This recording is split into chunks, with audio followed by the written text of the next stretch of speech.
5 actions that will help you rewire your mind. Appreciate yourself.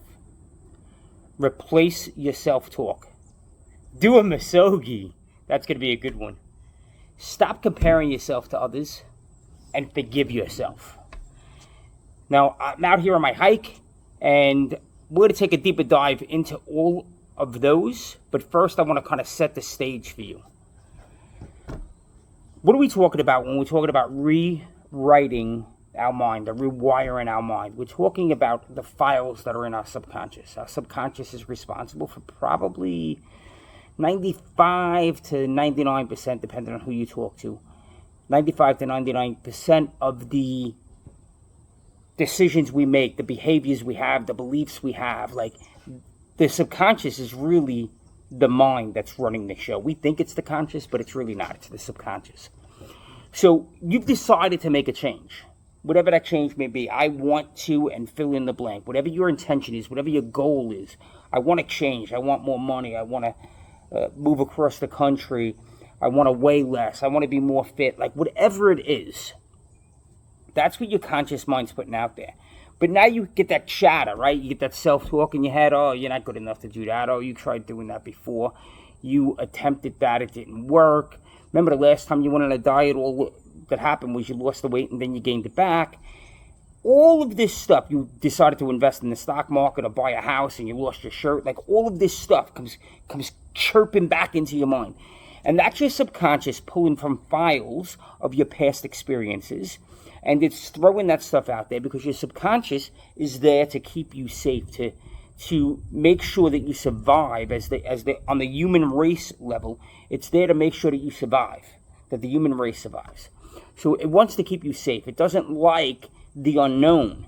And when you throw something out there that you intend on doing, it doesn't know what that looks like. So it will revert back to anything it can compare it to and throw that chatter out there.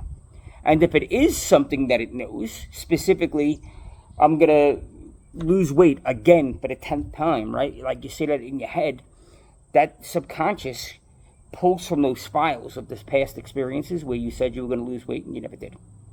You didn't take any actions towards it. That's called neurochaos. It's when there's conflicting thoughts that are going back and forth in our mind. Now, there's files that you pull from, right? Kids are a perfect example of this. Kids are free souls. You ever see a kid on a playground, right? They're running around. They're almost like little maniacs, right? Because they're just out there having fun. They're jumping off the table. They're walking up the slide the wrong way. They're just out there enjoying life because they don't have any of those files yet to pull from. And then at some point in your life, you start not believing anymore. You start not believing in what's possible. Kids think they can just, like, fly to the moon in a cardboard box. Like, literally, like, they think they're going to fly to the moon in a cardboard box. Now, we know that's not reality, but it doesn't mean that they can't fly to the moon at some point in time.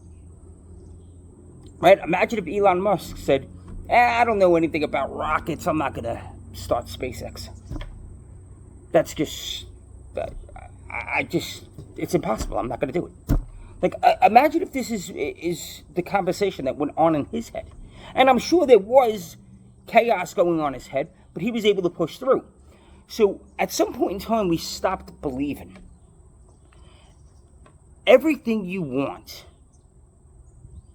is out there. It's available. It's all around us.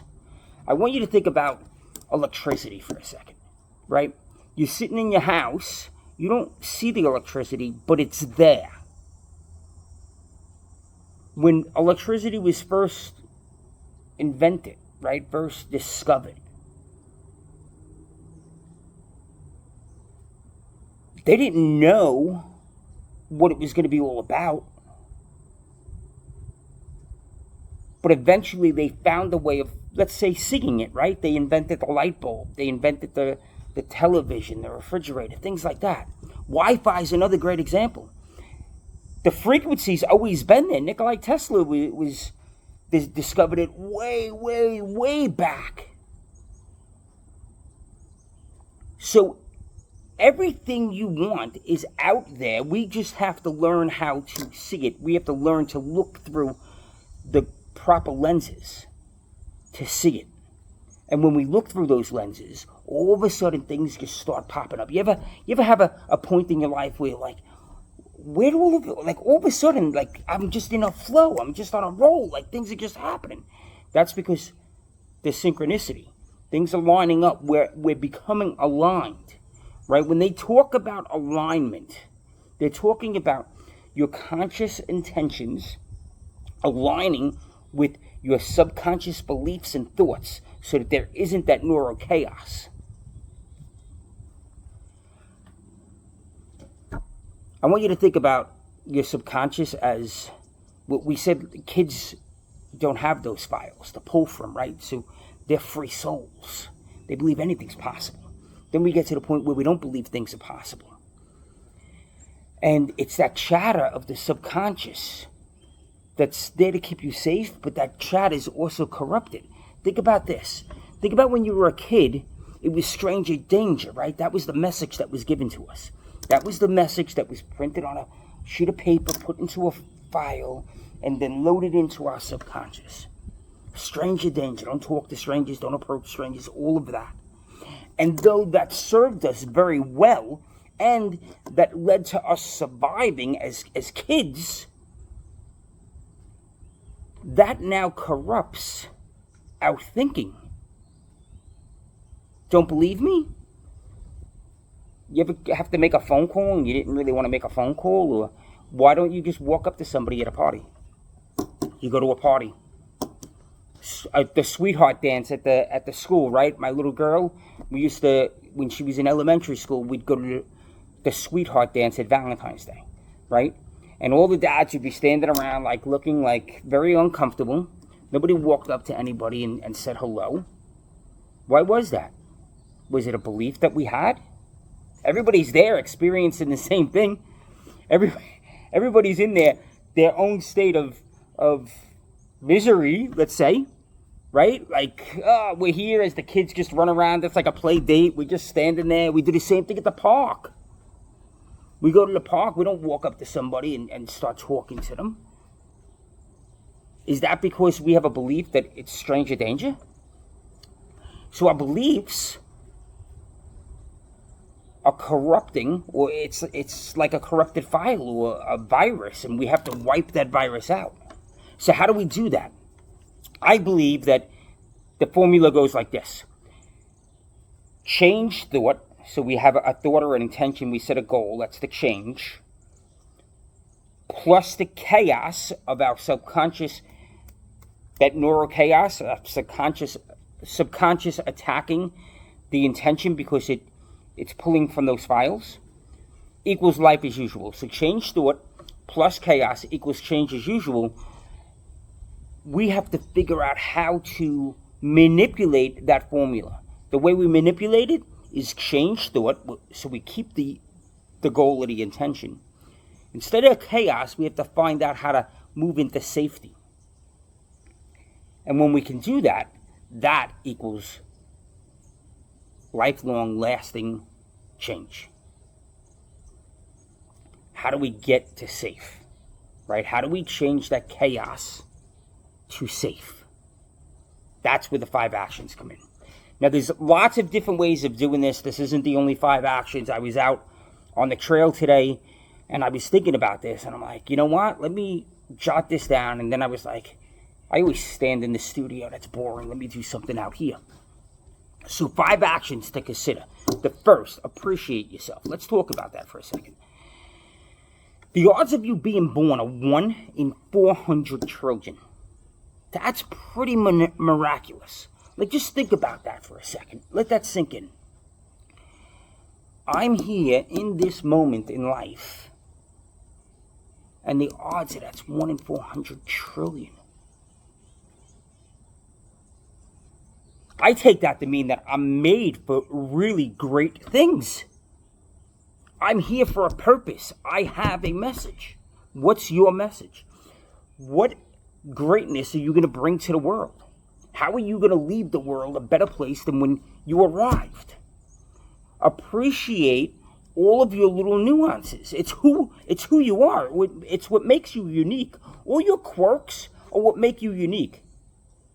All your quirks make you you. Appreciate yourself, because you are the greatest individual in the world.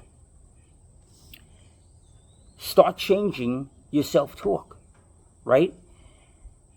That chatter, that self-talk's that chatter. So stop focusing on the past. Focus on the present. Just live in the present. Be present. Enjoy yourself. You spent the last, however old you are, right? You spent the last X amount of years writing files, putting them in folders, and putting them in your personal file cabinet, your subconscious. You've spent X amount of years doing that. Years times months times hours, days and hours and weeks and seconds. Like, that's an immense file cabinet that you have. That's where you're drawing all your stuff from. It's not going to change overnight. So you have to slowly start replacing that self-talk. You have to slowly start becoming aware of that self-talk, and then replacing that self-talk. And as you replace it more and more, those files, those corrupted files, those files that are causing the virus, start getting written over. And your subconscious starts looking at those files. Be careful of self-deprecating talk. Like, we all, like, I'm all for it, right? Like, we all make fun of ourselves. It makes us resonate with people more. That's fine. Like, in the moment, once or twice here or there, that's okay. But if you're doing that on a daily basis, that's what I'm talking about. Like, eliminate that. You are a great individual that was placed here in society, in this world, at this moment in time, for a reason. Because you have a uniqueness about yourself. 1 in 400 trillion, that's insane. This I got from Jesse Itzler. And if you don't know who Jesse is, look him up. He puts a lot of good information out there. Jesse says, do a misogi. Like a misogi. The hell's a misogi? A misogi is an event. Do something that's so big 10 years from now, when they mention the year, you can be like, oh yeah, that's when I hiked up to the peak of St. Helens, or I skied the Alps, or I went scuba diving in the Keys, or I biked across the country. Like, whatever your big event is.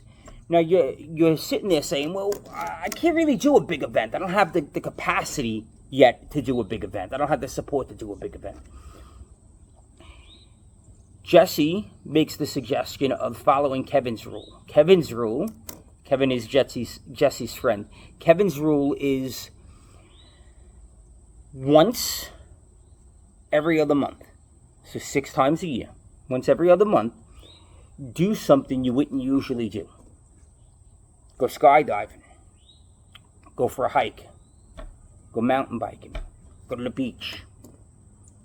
Do something you wouldn't normally do. Experience something you wouldn't normally experience.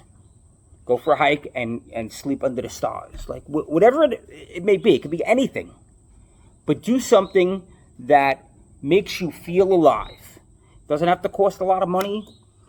Literally, it can be, I'm going to go hike to the top of the peak in my town and look out over the town. It could be anything. I'm going to go on a fishing trip. Right? I'm going to hike into the woods, find a lake, go fishing. Like, pick things that you don't typically do. That brings a certain excitement to your life, and it kind of relaxes you. And this activity really puts you in parasympathetic mode as opposed to sympathetic mode. Sympathetic mode is fight and flight and stress and cortisol. Parasympathetic is rest and digest. It's where you find calmness and peacefulness. And when you find that, life just starts becoming better. You start looking around and saying, you know what? Life really is abundant. Life really is cool. That's what you do. 4, stop comparing yourself to others. This is a big one. I have a friend of mine, he says, I don't worry about competition. I'm like, you don't worry about competition? Like, you're in business. How don't you worry about competition? I am the competition. I am the competition. I set the standard. I'm not comparing myself or my business to Joe and Jim and John. They're comparing themselves to me. I'm setting the standard. I'm the tip of the needle, the tip of the arrow. You're not going to make everyone happy all the time. So don't worry about that. And social media is a big part of this. Social media, you're on social media and you're watching guys that have yachts and private jets and Lamborghinis and all of this stuff, right? And it's just stuff. But when you see this, you start that self-talk, right? Step number 2, right? Self-talk. Let's change our self-talk. You start thinking, why don't I have that? What makes him better than me? Why is he doing so good? Well, is he actually doing really good? It's social media. Like, everybody puts out, like, I'm not going to put out that I'm going bankrupt and that I lost my house and that they came and repossessed my car. And I'm not going to put that out on social media. That doesn't work, right? So don't compare yourself to others. Compare yourself to you.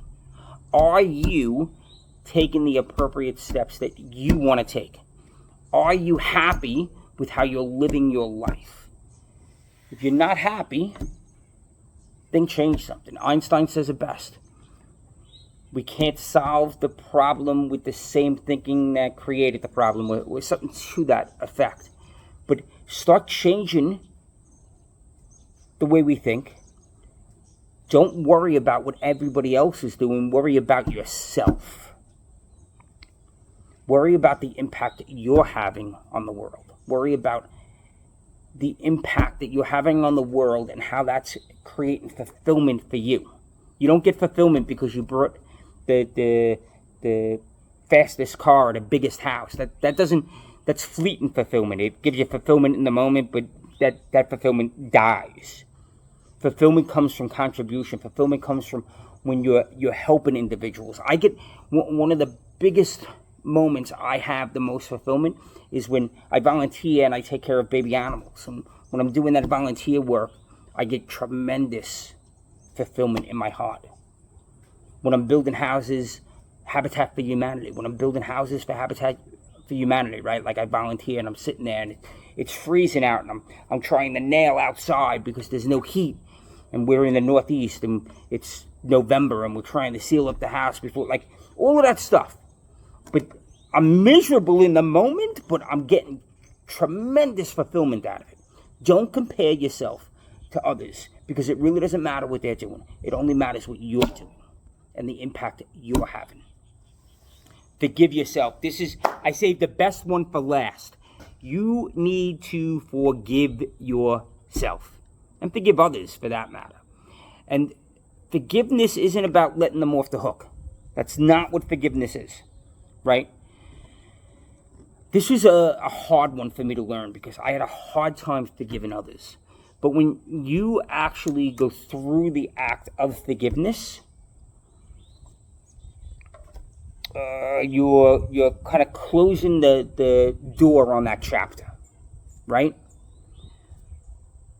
You're closing the door so that you can move forward. Forgiveness is so that you can have closure and move forward. Because if you don't forgive, then what happens? Please, that file's still there, and that file is one of the biggest corrupt files you have. The file's there. You're constantly replaying it in your mind over and over and over again, and it's not getting you anywhere. It was, for me, really hard to do.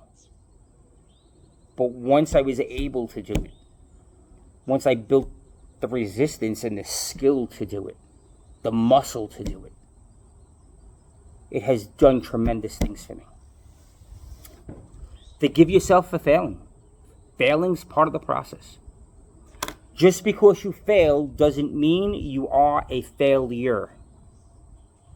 Two different things. Einstein failed 10,000 times at finding a filament for the light bulb. Was he a failure? Was Thomas Edison a failure? No.